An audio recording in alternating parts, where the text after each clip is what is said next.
Kalau gua enggak, gua percaya pada Al-Quran. Al-Quran bilang ada nama Ahmad, dan aku ketemukan itu. 2000 tahun kemudian. Kalau dari sisi yang Ishak kita lihat ini, Israel, tidak ada yang memenuhi, yang menurut kita lah ya. Ternyata dipenuhi oleh sebelah. Namanya siapa? Muhammad Sallallahu Alaihi Wasallam. Sallallahu Alaihi Wasallam. Semakin panas. Karena beliau keturunan Yishmael, beliau memenuhi kriteria Mikher Beha, Meaheha, dan beliau memiliki standar yang memenuhi standar. Untuk ayat 20 dan 21, Yishmael Beshum Elah. Demikian. Shalom sahabat Kalimatullah dimanapun berada. Apa kabar sahabat Kalimatullah semua? Saya berharap sahabat semua ada dalam keadaan sehat dan selalu di dalam pertolongan Tuhan kita Yesus Kristus. Terus dukung perkembangan channel ini dengan cara like, komen, dan subscribe.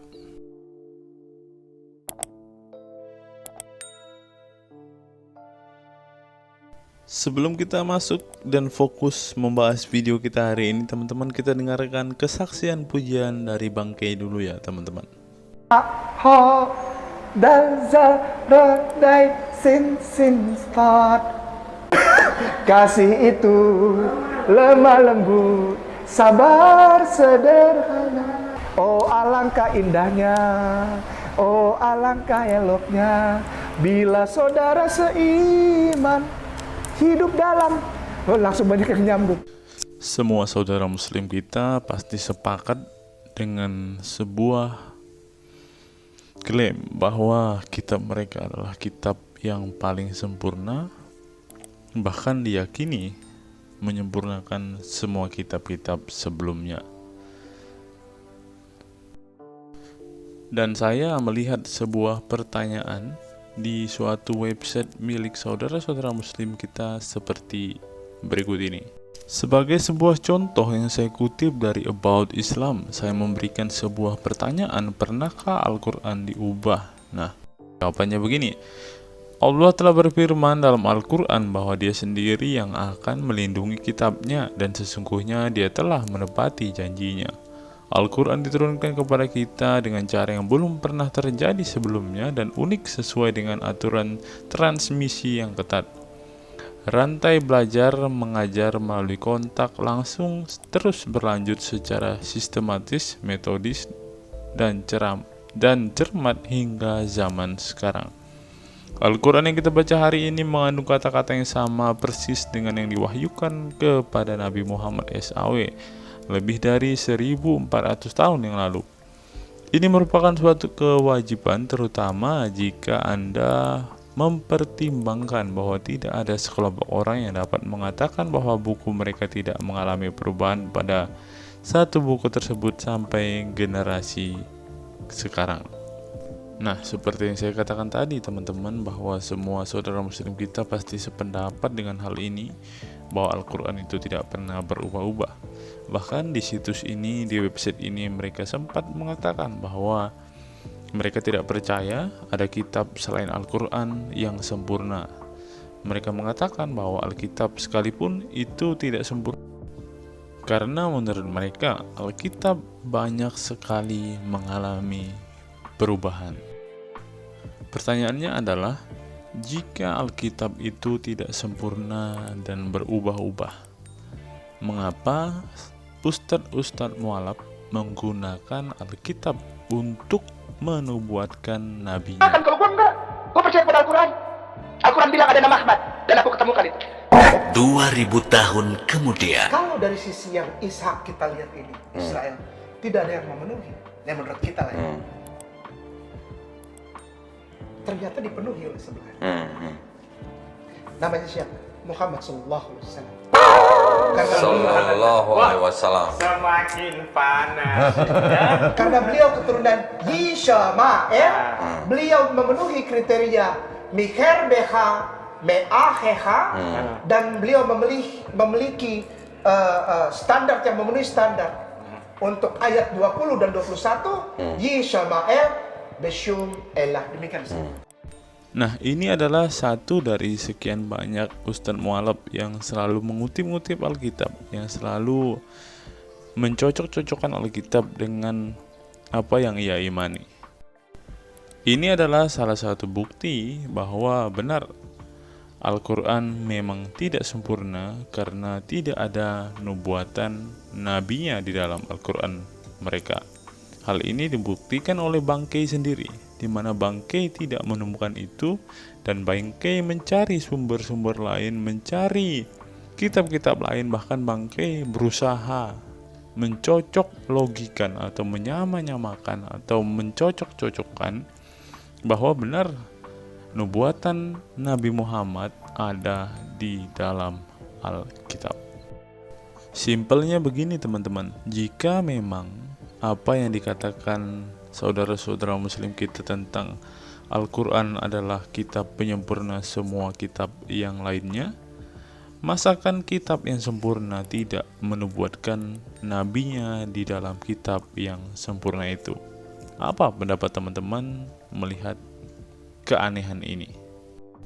Silahkan teman-teman tuliskan di kolom komentar ya.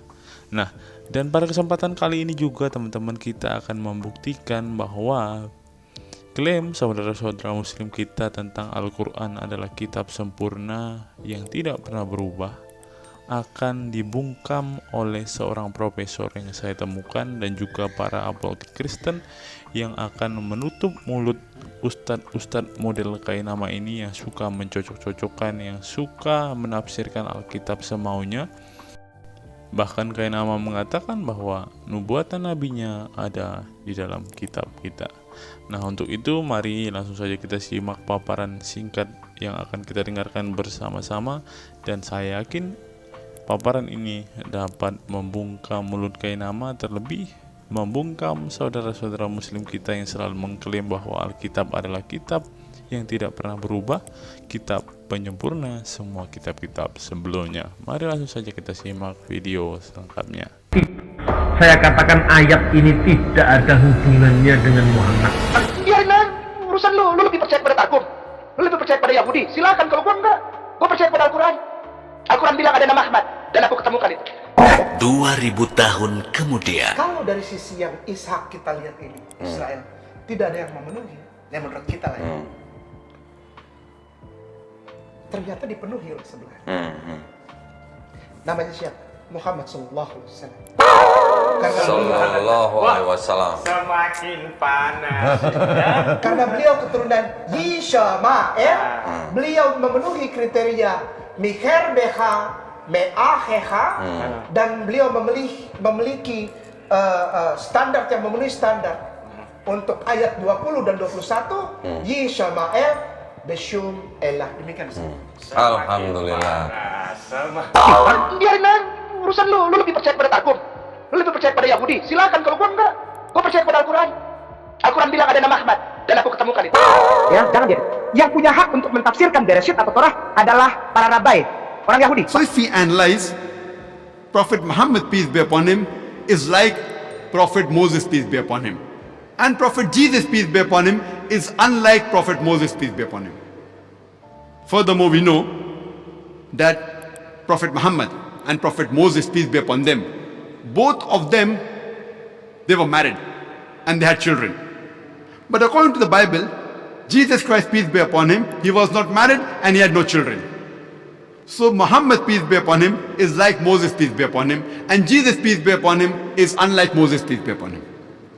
So Prophet Muhammad Sallallahu Alaihi Wasallam has been prophesied in the Old Testament, in the book of Deuteronomy, chapter number 18, verse number 18. And further it's mentioned in the book of Deuteronomy, chapter number 18, verse number 19, that anyone who does not hearken to his words, I will require of him.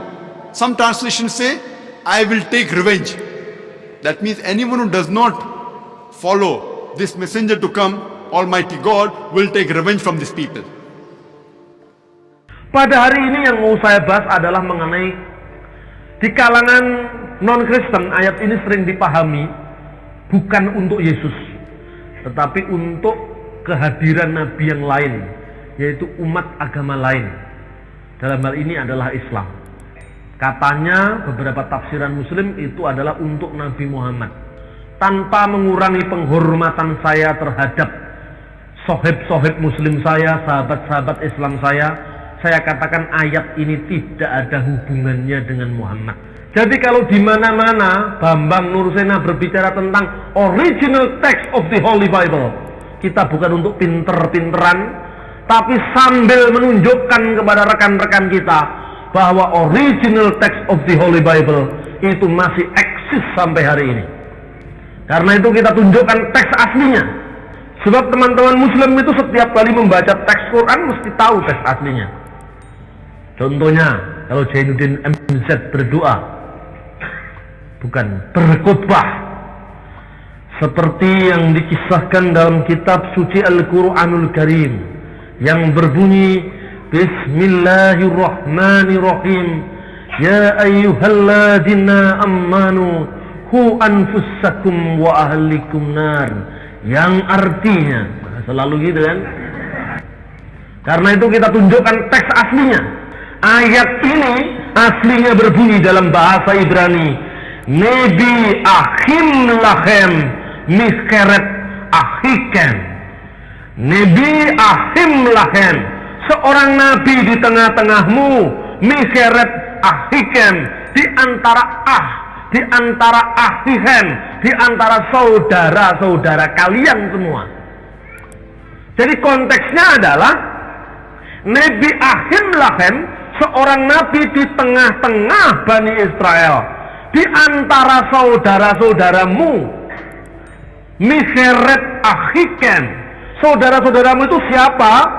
Harus dikembalikan pada ayat 8, ayat 1 pasal yang sama. Imam-imam orang Lewi, seluruh suku Lewi. Ini ditujukan di tengah-tengah Bani Israel, di antara saudara-saudara Lewi. Nah, Israel itu jumlahnya 12. Ada Isakar, ada Naftali, ada Zebulon, ada Yehuda, ada Lewi. Karena itu ayat ini menubuatkan bahwa seorang nabi lahir di tengah-tengah Bani Israel dan bukan di luar Israel. Di tengah saudaramu, di tengah saudara-saudara suku Israel yang jumlahnya 12 itu. Karena yang di konteks di sini adalah kaum Lewi, maka nabi ini harus lahir dari saudara Lewi. Musa itu lahir dari suku Lewi, Harun itu lahir dari suku Lewi. Setiap imam-imam sembahyang di perjanjian lama, di bait Allah, di Baitul Maqdis, itu harus keturunan Harun. Dan ayat ini menubuatkan bahwa nabi yang akan datang itu adalah saudara kaum Lewi, dan Yesus itu lahir dari suku Yehuda, suku yang melahirkan raja-raja Israel, suku yang melahirkan Raja Daud. Makanya Yesus disebut anak Daud, makanya Yesus bergelar singa Yehuda. Ini maknanya ayat itu, saudara-saudara sekalian. Jadi kalau membaca Alkitab itu teksnya harus jelas. Dia yang menulis ngomong, bukan aku murid Yesus. Aku menulis, aku menyelidiki. Karena aku orang Latin, European, orang Yunani, orang Greek, orang Italia ada. Dan aku menuliskan itu informasi dari orang-orang yang bilang itu saksi mata. Namamu siapa? Namaku Luke. Artinya apa? Illuminati. Artinya apa? Lucifer. Dia ngomong, bukan kenapa dia yang ngomong. 2000 tahun kemudian. Orang Yahudi, biarin aja urusan lu lebih percaya pada Targum, lu lebih percaya pada Yahudi, silakan. Kalau gua enggak, gua percaya pada Al-Quran. Al-Quran bilang ada nama Ahmad, dan aku ketemukan itu. 2000 tahun kemudian. Orang Yunani, saya orang bule, menggantungkan hidupku pada satu nama itu. Apa? Sebagai Adonaiku, Hashemku, Eloheno.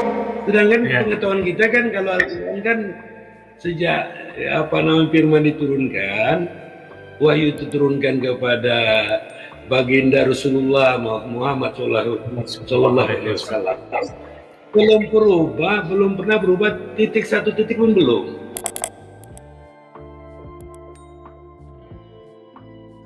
Proses editing Al-Quran itu masih terjadi pada masa Abdul Malik bin Marwan.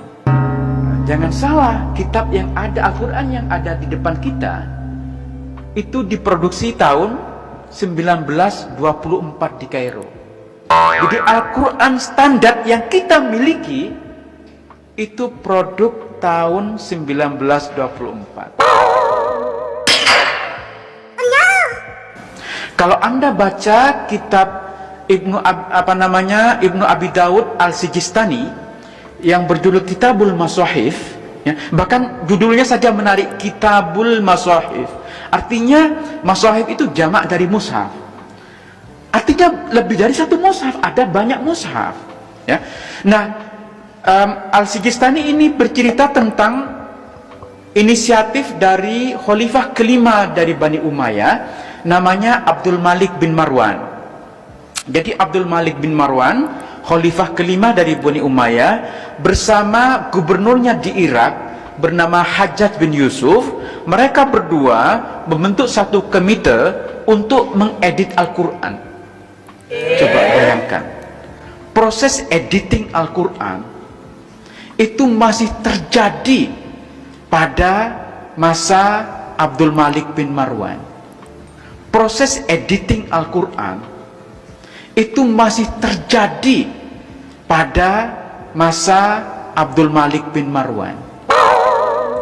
Dan di antara anggota komite yang dibentuk oleh Abdul Malik bin Marwan ini, mereka berjumlah 6 orang, itu terjadi perdebatan tentang bagaimana ini dibaca, apa yang perlu dimasukkan, apa yang tidak dimasukkan. Ya memang, ya ini kitab suci kita, ya masa iya Quran diedit gitu. Terus apa bahasa yang lebih sopan kira-kira? Mengedit Al-Quran itu kan berat sekali ya. Saya paham, Anda pasti susah menerima ini, ya. Paham Tetapi gini lah, ulama-ulama awal itu masih berdebat tentang apa yang perlu dimasukkan, apa yang dihilangkan, apa yang salah, apa yang benar. Ya. Mereka dulu itu terbiasa berdebat tentang ini. Kita yang hidup di abad 21 itu lebih picik pikiran kita. Kita lebih tertutup.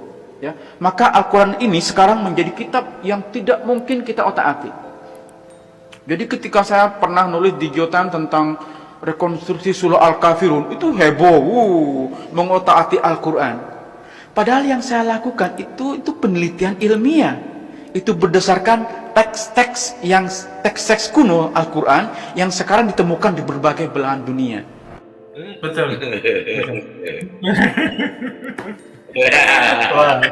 Jadi kitab Quran standar yang ada di mana-mana, termasuk yang depan kita sekarang, itu adalah produk dari komite yang dibuat oleh Menteri Dalam Negeri di Mesir dan terbit pertama kali tahun 1924. Dan kenapa kemudian lahir menjadi kitab standar? Karena waktu itu, seperti halnya sekarang, Mesir itu menjadi kiblat orang-orang yang ingin mencari ilmu dari berbagai negara. Nah, para mahasiswa yang datang ke Mesir itu umumnya membawa Qur'annya sendiri-sendiri. Ada yang membawa dari Yaman, ada yang membawa dari Turki, dari Jakarta, dari Indonesia, dan dalam banyak edisi ada perbedaan-perbedaan. Ya, kan terutama di Yaman, di Maroko, mereka membaca Quran dengan cara berbeda dengan kita. Itu harus kita tahu, ya. Dan kita juga tahu bahwa minimal ada 7 bacaan Quran yang dibenarkan. Jadi ketika Al-Quran versi tertentu yang diterbitkan oleh satu negara berbeda, bukan salah. Karena mereka menuliskan itu sesuai dengan bacaan yang mereka ikuti. Bacaan yang umumnya diikuti oleh kita di Indonesia, itu bacaan asing. Ya. Nah, di negara-negara lain mereka menggunakan bacaan yang berbeda. Nah, ini bagi pemerintah Mesir dikhawatirkan akan membingungkan ketika mahasiswa dari berbagai negara itu membawa Qur'annya dengan versi yang berbeda-beda. Maka kemudian dibentuklah satu komite untuk menyatukan versi Al-Quran. Setelah melalui berbagai perdebatan, karena banyak yang tidak setuju, termasuk juga untuk mencetak Al-Quran, karena khawatir bahannya najis katanya. Ya, apalagi mesinnya dibuat oleh orang kafir. Jadi banyak yang tidak setuju bahwa Al-Quran itu akan dicetak. Tetapi walaupun ada banyak penolakan, komite yang dibentuk oleh Kementerian Dalam Negeri Mesir berhasil menerbitkan pertama kali tahun 1924. Karena sokongan rial Saudi Arabia yang luar biasa, maka kemudian dengan sponsor uang Saudi, Al-Quran yang diterbitkan tahun 24 itulah yang kemudian disebar ke seluruh dunia, termasuk yang kita miliki di Indonesia sekarang. Jadi Al-Quran standar yang kita miliki itu produk tahun 1924. Jadi Al-Quran standar yang kita miliki itu produk tahun 1924. Jadi Al-Quran standar yang kita miliki itu produk tahun 1924. Betul.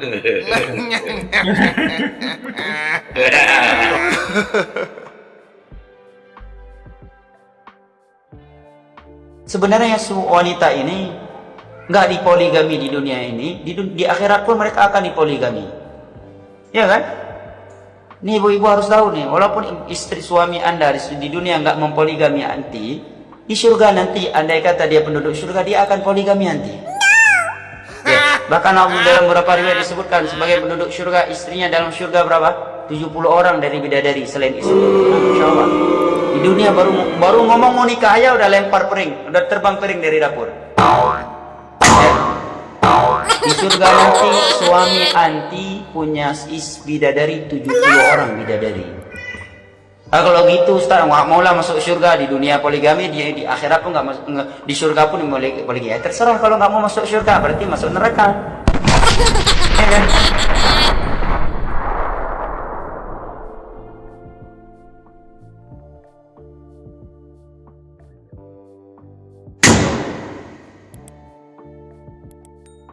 Nah, itulah video singkat yang dapat membungkam mulut Kainama dan banyak sekali murid-muridnya yang selalu mengklaim bahwa Al-Quran adalah kitab yang sempurna.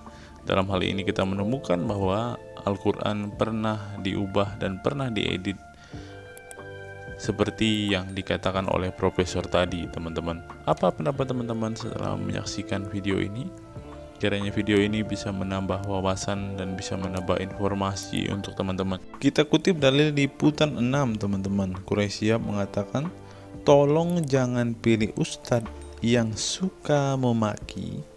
Kiai Haji Quraisy Shihab ibaratkan begini. Nah, teman-teman, ternyata ada juga ustadz-ustadz yang suka memaki-maki, teman-teman. Bisa jadi ini adalah salah satu oknum yang dikatakan oleh Habib Kribo tadi, teman-teman, di mana mereka seakan-akan orang yang paling beriman, paling beragama, dengan kepalanya ada titik hitam dan juga jenggotnya sampai panjang ke lantai, kata Habib Kribo tadi kan, teman-teman. Di era modern ini, ketika ceramah agama mudah diakses melalui berbagai media, umat Islam dihadapkan pada pilihan beragama, ustadz atau penceramah yang dapat mereka ikuti. Namun tidak semua pendakwah menggunakan cara yang sejuk dan penuh hikmah dalam menyampaikan pesan agama. Menanggapi fenomena ini, wah ini ternyata sebuah fenomena nih, teman-teman, berarti sudah sering terjadi nih, teman-teman. Profesor Kiai Haji Quraisy Shihab, seorang cendekiawan muslim, terkemuka menekankan pentingnya memilih ustadz yang tidak memaki-maki dalam dakwahnya. Quraisy Shihab mengingatkan bahwa dakwah adalah ajakan kepada kebaikan yang harus disampaikan dengan cara yang baik pula. Ia menekankan pentingnya mencontoh akhlak Nabi Muhammad SAW yang selalu lemah lembut dalam menyampaikan ajaran Islam. Mengutip sabda Nabi Muhammad, barang siapa yang beriman kepada Allah dan hari akhir, hendaklah ia berkata baik atau diam. Ayahanda presenter Najwa Shihab menegaskan bahwa ini adalah pedoman penting bagi para pendakwah. Kata-kata yang baik dan penuh hikmah lebih efektif dalam menyentuh hati dan menggerakkan orang untuk berubah ke arah yang lebih baik. Dalam dakwah, seringkali ditemukan penceramah yang menggunakan kata-kata yang keras dengan alasan untuk menegur atau mengingatkan umat. Namun, Profesor Quraisy Shihab mengingatkan bahwa cara ini justru bisa menimbulkan antipati dan menjauhkan orang dari ajaran agama Islam yang seharusnya penuh kasih sayang dan rahmat. Menukil Islam.co, Quraisy Shihab menjelaskan hal yang menarik ketika ditanya seseorang terkait kriteria ustadz yang tepat untuk dijadikan panutan atau sebagai penceramah. Mantan rektor lain, sekarang UIN, Syarif Hidayatullah Jakarta, ini menjelaskan dengan penuh kasih ibarat seorang bapak menasihati anaknya. Pilihlah ustadz yang menganut paham moderat. Anda tidak akan mendengar makian tutur mantan Menteri Agama ke-16 masa Presiden Soeharto ini. Quraisy Shihab menjelaskan bahwa ustadz yang wasatiyah akan terbuka untuk dikritik dan tidak fanatik dengan satu pandangan dan menilai pandangan yang orang lain salah. Quraisy Shihab menjelaskan bahwa ustadz wasatiyah akan terbuka untuk dikritik dan tidak fanatik dengan satu pandangan dan menilai pandangan orang lain salah. Ustadz yang wasatiyah memahami bahwa jalan menuju agama itu besar dan memiliki jalan-jalan kecil untuk menuju jalan besar itu.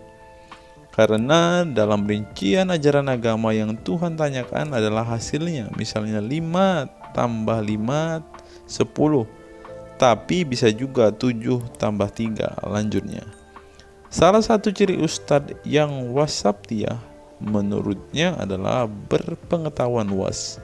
Ustadz yang berpengetahuan luas akan mampu menilai dan menghargai suatu pendapat, sedangkan ustadz yang sempit pengetahuannya akan mudah menyalahkan. Semakin luas pengetahuan seseorang, semakin besar toleransinya. Semakin sempit, semakin bodoh tandasnya. Nah, teman-teman muslim, silahkan kalian mau milih ustadz yang modelnya seperti ini. Karena ustadz yang berilmu itu seperti yang dikatakan oleh Bapak Quraisy Shihab ini, bahwa mereka pasti adalah orang yang sangat toleransi. Tetapi jika ustadzmu kamu dapati tidak bisa bertoleransi atau orang yang intoleran, maka mereka bisa dikatakan ustadz yang BODOH, kata Quraisy Shihab. Nah, pertanyaannya adalah, apakah Zuma termasuk standar ustadz yang baik atau ustadz yang toleran? Mari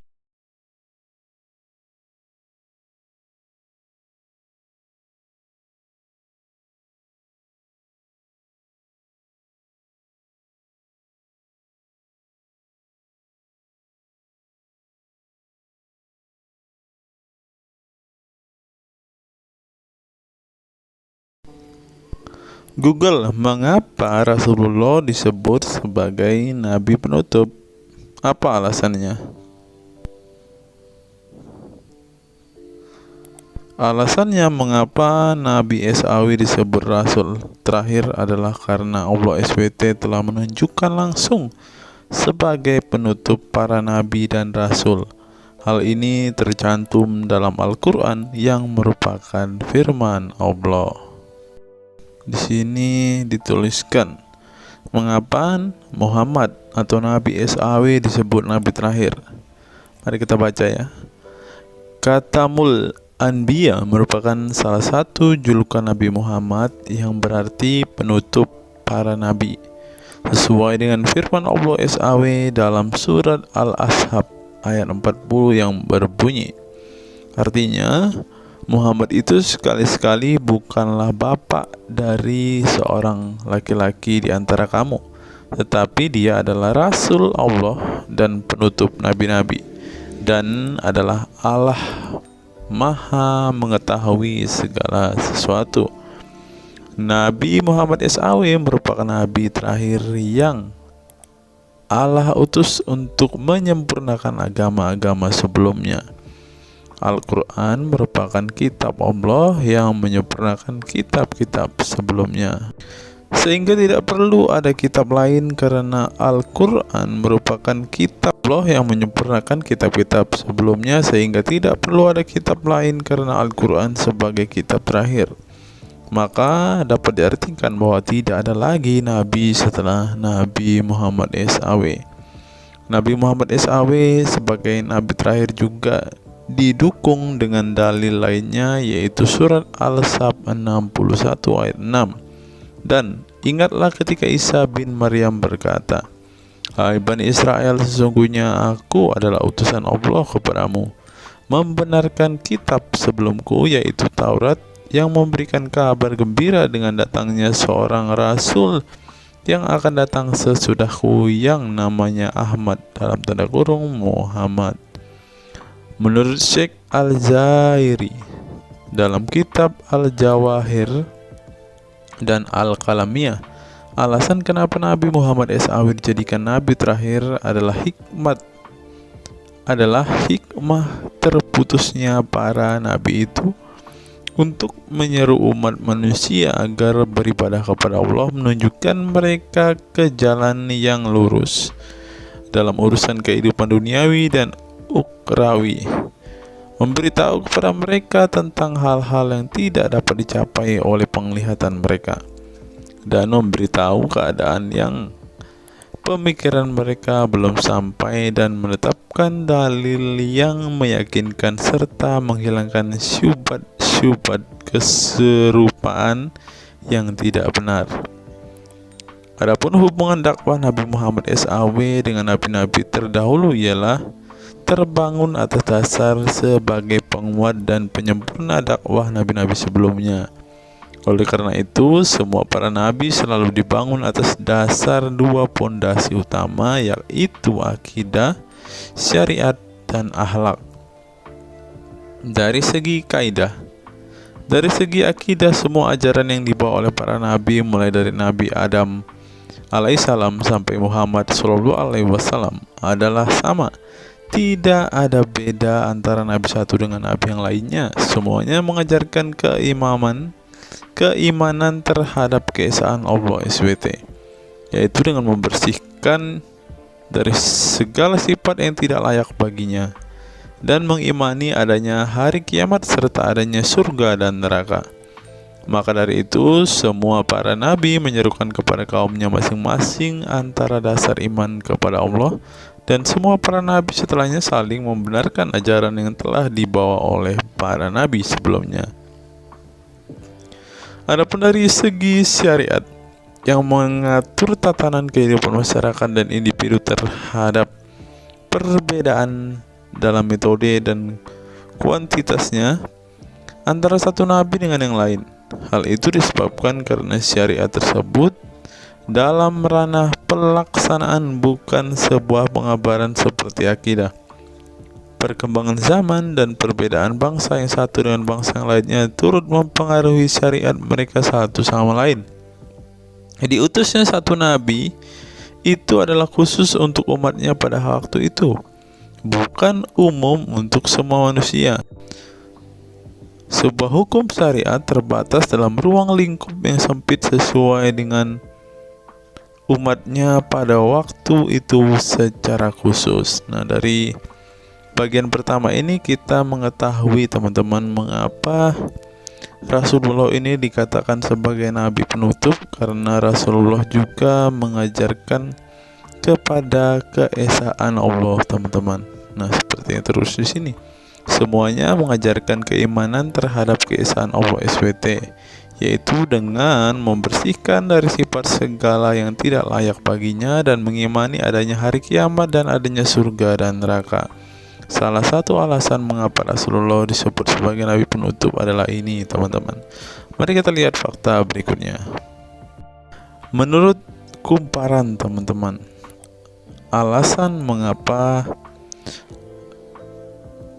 Rasulullah SAW disebut nabi terakhir, teman-teman. Mari kita simak ya. Saya berharap teman-teman tidak bosan mendengar setiap fakta-fakta yang kita bukakan ini, karena dengan melihat fakta-fakta ini setidaknya kita belajar, teman-teman, dan dapat memaklumi Mengapa sih saudara-saudara muslim kita itu sangat-sangat menjunjung tinggi Rasulullah, teman-teman? Mari kita simak. Nabi Muhammad SAW adalah Nabi yang ke-25 dalam Al-Quran. Sebagai umat Islam, kita diwajibkan mempercayai bahwa tidak ada Rasul lain setelah kematian Nabi Muhammad SAW. Sebenarnya, mengapa Nabi SAW disebut Rasul terakhir? Bukan tanpa alasan Allah SWT memilih Nabi Muhammad SAW sebagai Rasul terakhir, sehingga kita dilarang untuk mempercayai bahwa adanya Rasul setelah Nabi Muhammad SAW meninggal dunia, bahkan sampai memiliki cara pandang berbeda dengan beliau. Nah, jadi teman-teman kita, saudara-saudara kita tidak percaya ada Nabi setelah Nabi Muhammad, teman-teman. Terlebih ada yang Nabi yang membawa ajaran-ajaran yang berbeda dari apa yang diajarkan oleh Rasulullah. Berikutnya, alasan dibalik Nabi Muhammad SAW disebut Rasul terakhir.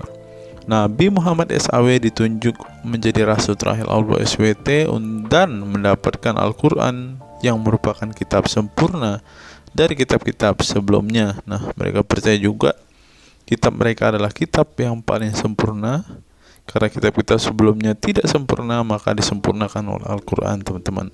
Artinya, wahyu yang sudah diterima Nabi Muhammad SAW sudah terputus sejak beliau meninggal dunia. Ibnu Katsir menjelaskan, ini merupakan nikmat Allah Subhanahu wa Ta'ala yang terbesar atas umat ini. Allah Subhanahu wa Ta'ala telah menyempurnakan untuk mereka agama mereka, sehingga mereka tidak lagi membutuhkan agama selain agama mereka. Mereka tidak pula membutuhkan nabi selain nabi mereka. Oleh karena itu, Allah Subhanahu wa Ta'ala menjadikannya sebagai penutup para nabi. Allah Subhanahu wa Ta'ala mengutus beliau kepada manusia dan kepada jin. Nah, jadi teman-teman, Rasulullah juga bukan hanya dikirim kepada umat muslim, kepada manusia-manusia yang percaya dan memutuskan untuk memeluk agama Islam saat ini, ternyata juga kepada para jin, teman-teman. Allah Subhanahu wa Ta'ala berfirman, artinya Muhammad itu sekali-kali bukanlah bapak dari seorang laki-laki di antara kamu, tetapi dia adalah Rasulullah dan penutup nabi-nabi, dan adalah Allah Maha mengetahui segala sesuatu. Dikutip dari buku situs-situs dalam Al-Quran oleh Syarifuddin El-Fikri, para ahli bahasa memberikan makna terhadap kata ma dalam surat Al-Ahzab ayat 40 dengan al-istitsaku wal ma'u, yang artinya memastikan dan menolak sesuatu, sehingga Al-Quran menyebutkan bahwa Nabi Muhammad SAW sebagai khatam an-nabiyin. Artinya pasti tidak ragu beliau seorang nabi terakhir dan menolak orang mengaku di kemudian hari. Adapun alasan dibalik Nabi Muhammad SAW sebagai Rasul terakhir dijelaskan oleh Syekh Al-Zairi dalam Al-Jawahir Al-Kalamiyah. Sebenarnya Nabi kita Muhammad dikatakan sebagai penutup para nabi itu hanya karena sesungguhnya hikmat terputusnya para nabi itu menyeru umat manusia agar beribadah kepada Allah, menunjukkan mereka ke jalan yang lurus dalam urusan kehidupan duniawi dan ukhrawi, memberitahu kepada mereka tentang hal-hal yang tidak dapat dicapai oleh penglihatan mereka, dan memberitahu keadaan yang pemikiran mereka belum sampai, dan menetapkan dalil yang meyakinkan serta menghilangkan syubhat-syubhat keserupaan-keserupaan yang tidak benar. Karena itu, umat manusia tidak memerlukan lagi kepada nabi sesudah Nabi Muhammad, sebab syariatnya telah mencapai batas kesempurnaan. Dan dari alasan inilah tampak jelas tentang rahasia terusnya beliau untuk seluruh umat manusia, dan keberadaan beliau sebagai manusia yang paling utama dalam segi fisik serta halaknya. Demikianlah penjelasan singkat mengenai Nabi Muhammad SAW sebagai Rasul terakhir. Semoga dengan mengetahuinya dapat menambah meneladani beliau sebagai sosok yang sempurna.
Saya teringat dengan satu perkataan seorang ustadz, teman-teman. Ustadz ini mengatakan bahwa memang benar saudara-saudara muslim kita itu hanya suka membaca Al-Quran, suka berbahasa Arab, tetapi pada kenyataannya mereka ini, teman-teman, ternyata adalah orang-orang yang tidak paham sama sekali dengan apa yang mereka baca, teman-teman. Dan akhirnya Ustadz ini mengatakan bahwa saudara-saudara muslim kita ini seperti keledai, teman-teman. Mari kita dengarkan apa yang disampaikan Ustadz ini. Kita bangga menghafal Al-Quran tapi tidak memahami Al-Quran. Senang mengulang berbahasa Arab tapi tidak mengerti bahasa Arab. Suka membaca Al-Quran tapi tidak memahami maknanya. Akhirnya apa? Menjadi keledai di Indonesia.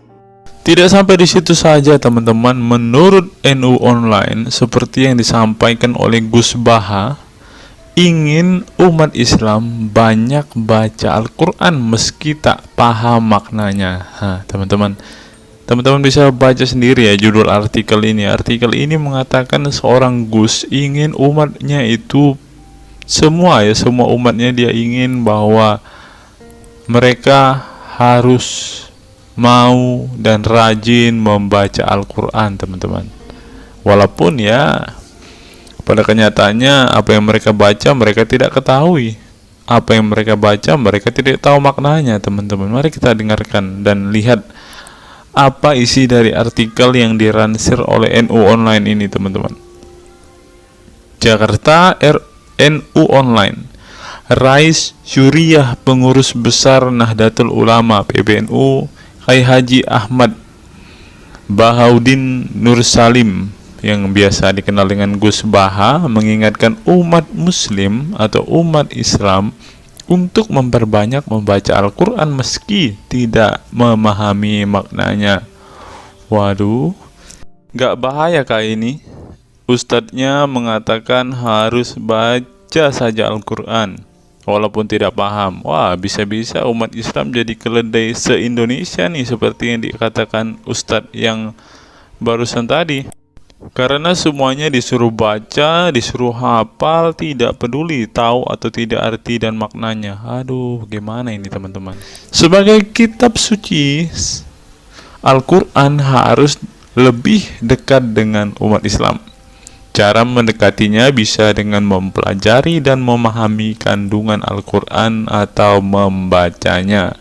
Membaca Al-Quran lebih bernilai ibadah, terutama di bulan suci Ramadan. Saya paling sangat ingin di Ramadan ini banyak membaca Al-Quran, baik membaca secara qiraatan saja atau lebih jelasnya.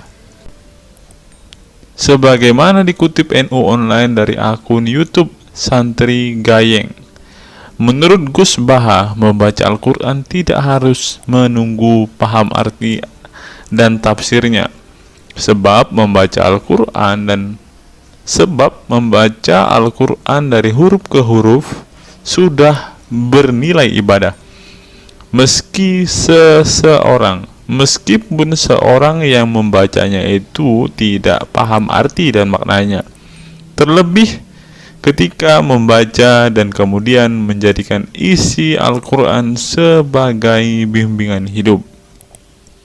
Gus Baha mencoba melogikakan orang yang membaca Al-Quran tetapi tidak memahami maknanya. Ia menjelaskan ketika seseorang membaca Al-Quran dan tidak paham maknanya, maka seseorang itu hanya menyibukkan diri dengan kalamullah. Hal ini menurut Gus Baha sesuatu yang baik. Tetapi Ustadz yang tadi mengatakan kalau hanya bisa membaca tetapi tidak ngerti maknanya, mereka sama dengan keledai di Indonesia. Nah, sekarang umat muslim bingung nih harus ngikutin yang mana, mau jadi keledai atau hanya menjadi pembaca tetapi tidak tahu apa-apa nih. Lanjut, teman-teman. Efek dari kesibukan dengan kalamullah itu pasti tidak melakukan maksiat.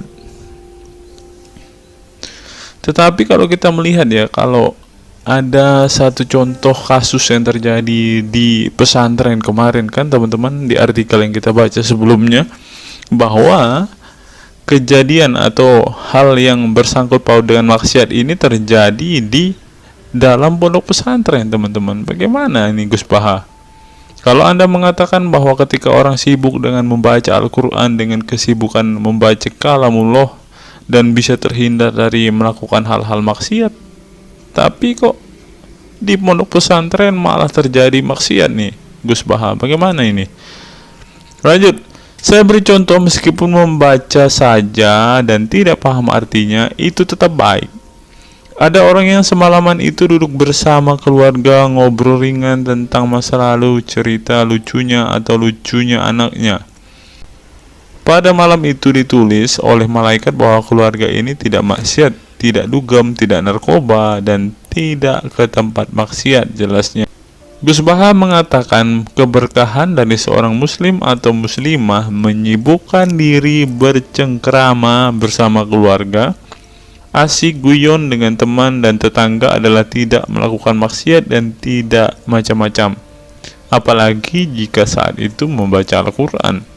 Hal ini sesuai dengan kajian ilmu usul fikih yang dipelajari Gus Baha dari Al-Makfurlah Kiai Haji Maimun Zubair. Ia menegaskan bahwa di antara kebaikan agama Islam adalah meninggalkan itu adalah pekerjaan yang tidak butuh modal. Gus Baha menjelaskan, apabila seseorang ingin mendapat pahala sholat, maka harus sholat. Kalau ingin mendapat pahala haji, maka harus haji. Namun ada kebaikan yang tidak perlu modal, yaitu meninggalkan kemungkaran. Caranya cukup meninggalkan hal-hal yang dilarang Allah. Cara meninggalkan kemungkaran bisa dengan bercengkrama dengan keluarga, baca Al-Quran, bercanda dengan teman, dan hal positif lainnya. Sehingga kalau ada orang yang tanya, kenapa baca Al-Quran meskipun tidak paham itu dapat pahala? Satu, karena itu kalamullah. Kedua, sebagai kebaikan itu adalah meninggalkan kemaksiatan. Meninggalkan itu bisa dilakukan dengan hal-hal mudah. Ini pentingnya ngaji. Saya ngaji usul fikih dengan Kiai Haji Maimun, abahnya Gus Yasin, katanya. Gus Baha mengaku sejak kecil ia sudah terbiasa membaca dan mempelajari Al-Quran, bahkan hingga saat ini. Kebiasaan Gus Baha mempelajari Al-Quran yang berlangsung puluhan tahun ini membuatnya memiliki kecintaan yang mendalam dengan kitab suci yang diturunkan kepada Nabi Muhammad itu. Ia juga membaca banyak literatur klasik maupun modern untuk memahami Al-Quran. Kemudian melakukan diskusi dengan banyak pakar Al-Quran dari berbagai daerah dan negara tentang berbagai tema. Tetapi syukur-syukur bacanya Al-Quran itu paham. Artinya paham sesuai dengan kapasitas masing-masing. Saya mulai kecil hingga sekarang masih ngaji Al-Quran, masih belajar, juga masih terus mencari ilmu. Ucap pengasuh pondok pesantren Tahfidzul Quran LP3 IA Rembang, Jawa Tengah itu. Nah teman-teman, setelah mendengarkan apa yang dikatakan Ustadz Munzir Situmorang dan juga Gus Baha ini, taulah kita sekarang mengapa ketika ada debater Islam yang berdebat dengan saudara-saudara apologet Kristen kita, mereka tidak paham sama sekali dengan Quran mereka, dengan hadis mereka, karena ya seperti ini teman-teman. Membaca Al-Quran, menghafal Al-Quran itu adalah sebuah ibadah bagi kepercayaan mereka teman-teman. Walaupun mereka tidak paham apa yang mereka baca, walaupun mereka tidak mengerti sama sekali apa yang mereka baca teman-teman, yang penting dibaca saja, itu adalah sebuah amal baik. Nah teman-teman, kita belajar bahwa ketika apologet Kristen berdebat dengan para apologet Islam atau dengan para polemikus Muslim, inilah yang terjadi teman-teman. Mereka tidak paham sama sekali ketika mereka ditanya isi hadis dan Qur'annya. Karena pada intinya atau pada kenyataannya, seperti pengakuan dua ustadz ini tadi, bahwa memang benar umat muslim itu hanya senang membaca, hanya suka membaca, hanya suka mengimani tetapi tidak paham sama sekali dengan apa yang mereka baca dan imani, teman-teman. Sebagai contoh, teman-teman, kita kalau melihat perdebatan antara Gurunda Zuma dengan apologet-apologet Kristen ya, ketika Zuma ditanyakan ayat-ayat Al-Quran atau hadis-hadisnya, Zuma pasti tidak pernah menjelaskan ayat dan hadis itu, teman-teman. Alasannya ya kita tahu ya, sekarang ternyata memang Zuma pun ternyata hanya hafal, hanya suka membaca tetapi tidak paham dan tidak mengerti sama sekali dengan apa yang mereka baca dan hafalkan, teman-teman.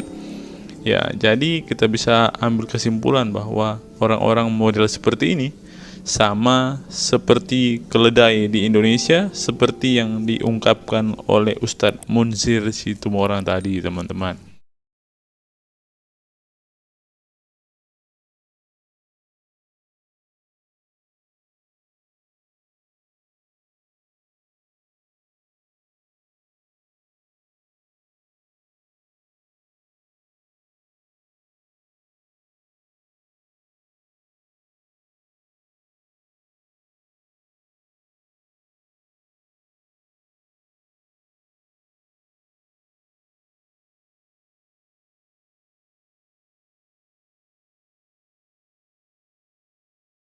Fenomena pemurtadan dan kelompok Islam radikal. Sejumlah sarjana Islam mengemukakan hukuman seorang murtad adalah hak prerogatif Tuhan, bukan wewenang manusia. Masalah pemurtadan selalu menjadi isu penting dalam sejarah wacana keislaman. Dalam Islam, tindakan atau sikap seseorang muslim meninggalkan agama Islam, baik dengan perkataan maupun dengan perbuatan, disebut dengan ridah atau irtidad dalam bahasa Arab. Dan orang muslim yang melakukan tindakan ini disebut murtad. Nah, seperti yang dikatakan oleh Yakut tadi, teman-teman, dengan mengatakan toa itu seperti gonggongan anjing, dia sudah murtad, teman-teman. Itulah sebabnya saudara-saudara muslim menganjurkan dia untuk istighfar dan mengucapkan 2 kalimat syahadat kembali. Lanjut. Seorang dikatakan murtad belum tentu mereka pindah atau konversi ke agama baru. Bisa juga mereka kemudian memilih untuk tidak beragama, menjadi sekuler, ateis, agnostik, dan lain sebagainya. Masalah pemurtadan ini bukan hanya diskursus dan fenomena eksklusif dalam Islam saja, tetapi juga dalam agama-agama lain ya. Ada banyak pendapat di kalangan sarjana muslim tentang status ridah dan bagaimana seharusnya memperlakukan seorang murtad. Ada yang berpendapat ridah adalah masalah kepolitikan, bukan masalah teologi keagamaan, sehingga orang yang keluar dari Islam murtad tidak perlu dikenai hukuman apapun, termasuk hukuman pembunuhan. Karena itu akan bertentangan dengan doktrin Islam dan Al-Quran yang menggaransi kebebasan bagi seseorang untuk beriman dan beragama atau tidak beriman dan tidak beragama.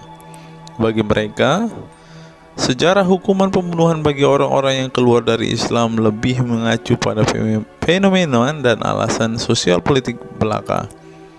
Dengan kata lain, kata murtad bagi mereka mengacu pada pengertian pembangkangan politik ketimbang pemberontakan teologis. Tak ada konsensus mengenainya. Tetapi ada pula yang berargumen bahwa masalah pemurtadan adalah masalah teologi keagamaan, sehingga orang yang mendeklarasikan diri keluar dari Islam harus dihukum bunuh seperti yang dipraktikkan oleh generasi Islam pasca wafatnya Nabi Muhammad.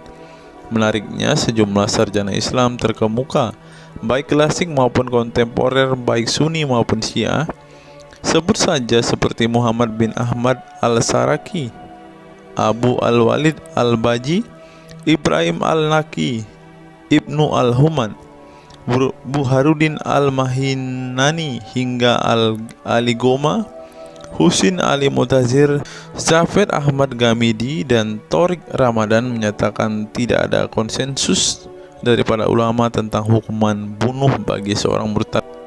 Mereka juga menegaskan bahwa hukuman seorang murtad adalah hak prerogatif Tuhan, bukan wewenang manusia. Nah, sekarang kalau kita melihat ada seorang ustadz mengatakan, siapa namanya itu, Abdul Somad bilang, bagi yang murtad darahnya halal. Nah, gimana ya dengan Abdul Somad ini, teman-teman? Dia sudah tidak menghidupi apa yang diajarkan oleh pendahulu-pendahulunya, teman-teman. Lanjut, masalah sejarah dan fenomena pemurtadan dalam Islam ini dengan baik dikupas oleh Abdullah Said dalam Freedom of Religion, Apostasy and Islam, atau Taha Jabir Al-Wani dalam Apostasy in Islam, A Historical and Scriptural Analysis. Tulisanku ini tak bermaksud membahas secara lebih dalam dan detail tentang pemurtadan ini, tetapi ingin menyajikan sejumlah fenomena pemurtadan di kalangan masyarakat Islam kontemporer, di mana banyak orang-orang yang memilih keluar dari Islam bukan lantaran menghadapi peliknya masalah teologi keislaman misalnya, melainkan dikarenakan telah muak menyaksikan perilaku Islam itu sendiri, khususnya kalangan muslim ekstremis. Nah, ini juga yang buat saudara-saudara kita muslim murtad, teman-teman. Nggak tahu ya Abdul Somad termasuk orang yang Islam atau muslim yang ekstremis atau enggak ya, karena dia bilang siapa yang murtad darahnya halal. Bisa jadi Somad salah satu Islam ekstremis. Berikutnya, faktor trauma. Bagi kelompok Islam militan konservatif, pemurtadan adalah tindakan haram dan kaum murtad harus dibunuh.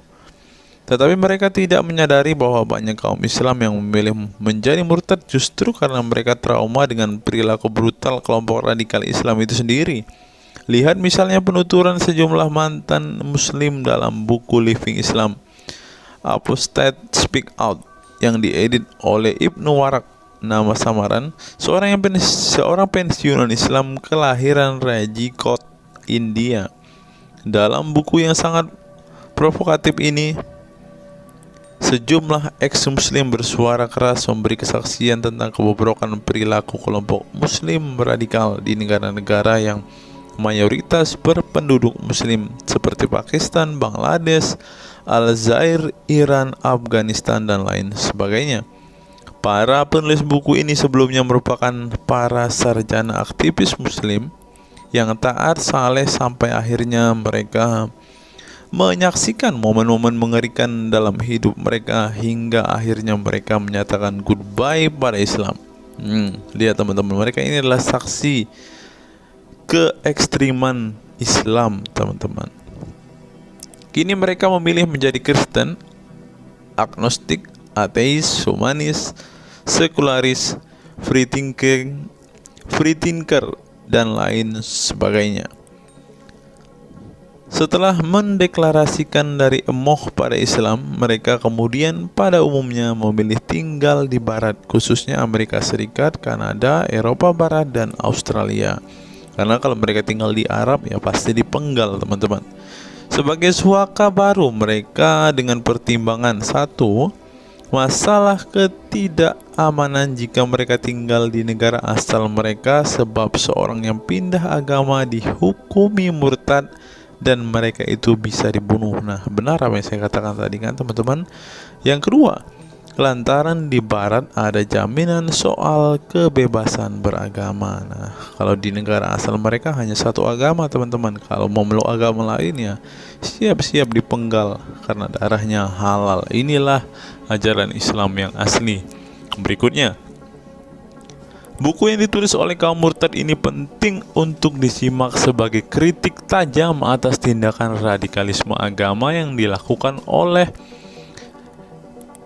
meminjam istilah Muhammad Said Asmani, kelompok ekstrim yang sering menebarkan kekerasan dan kebencian dalam menyampaikan pesan-pesan keagamaan tanpa disadari bahwa perilaku sadis dan barbar mereka telah menyebabkan sebagian umat Islam frustasi dan kehilangan kepercayaan terhadap agama mereka, kemudian memilih hengkang dari Islam. Ini menunjukkan bahwa masalah pemurtadan atau proses konversi tidak semata-mata masalah teologi keagamaan, tetapi juga sosial, politik, dan ekonomi. Itulah yang dialami Ibnu Warok, Ali Sina, Anwar Saik, Faisal Muhammad, Serek Malik, Samia Libini, Abul Qasem, dan masih banyak lagi. Semula mereka adalah para pemeluk Islam saleh yang kemudian memilih keluar dari agama ini setelah mereka mengalami dan menyaksikan peristiwa tragis dalam sejarah hidup mereka.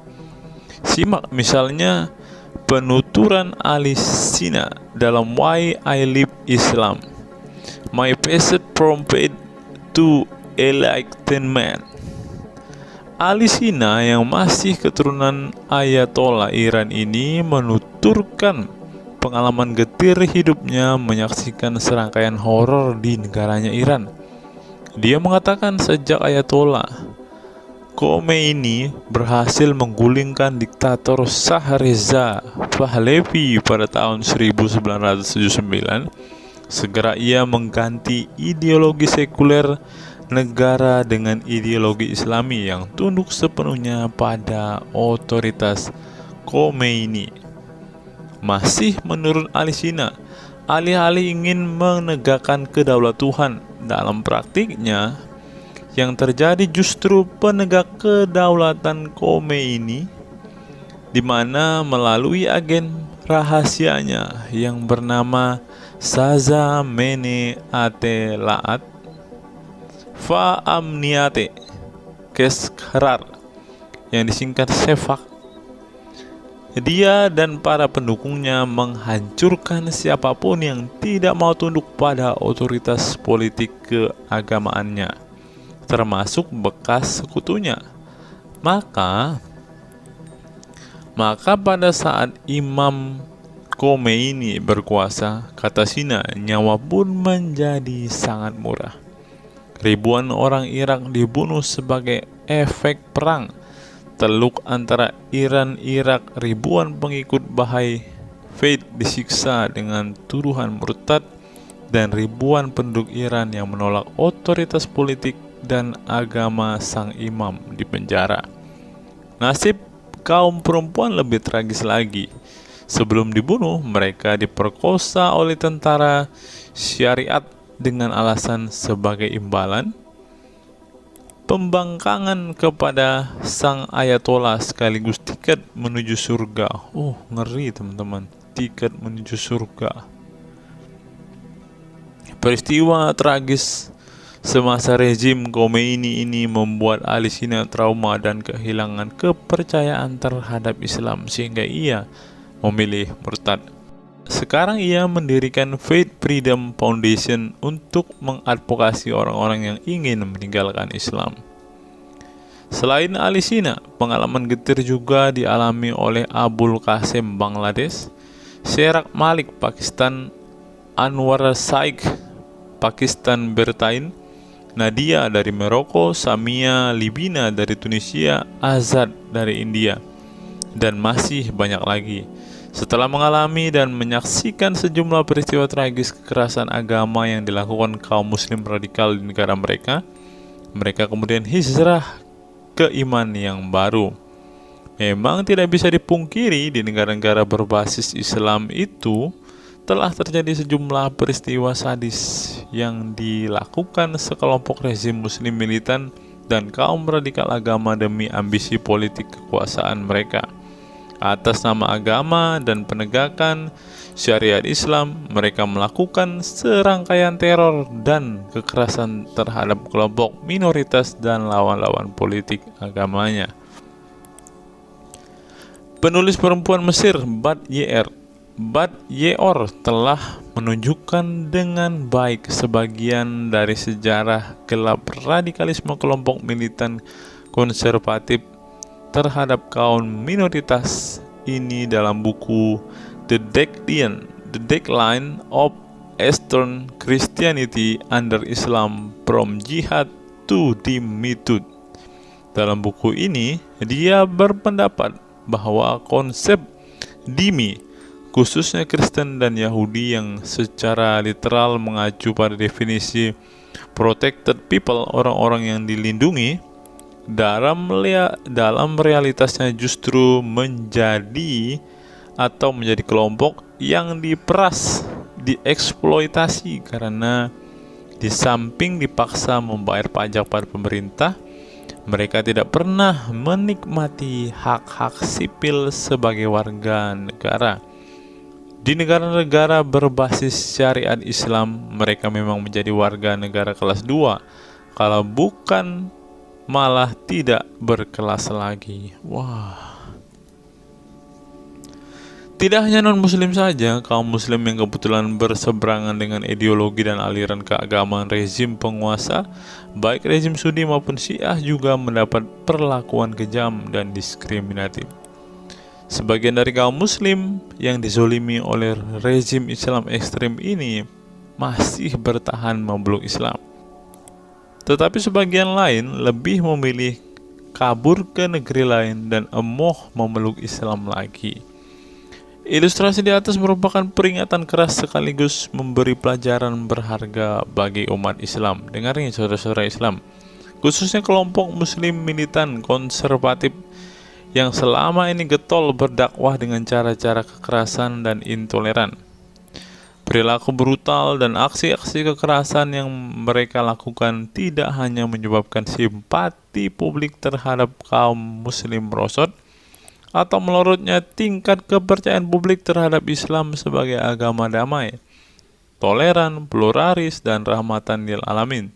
Tetapi lebih dari itu, tindakan konyol kaum radikal agama ini telah menyebabkan pemurtadan sebagian umat Islam itu sendiri. Kedepan kaum muslim harus menebarkan Islam dengan cara-cara damai, santun, dan toleran, bukan dengan tindakan keras, kasar, dan intoleran yang justru merugikan Islam dan kaum muslim itu sendiri. Jika memang Islam itu agama rahmat bagi alam semesta, maka buktikan itu dengan tindakan nyata. Wallahu alam bishawab.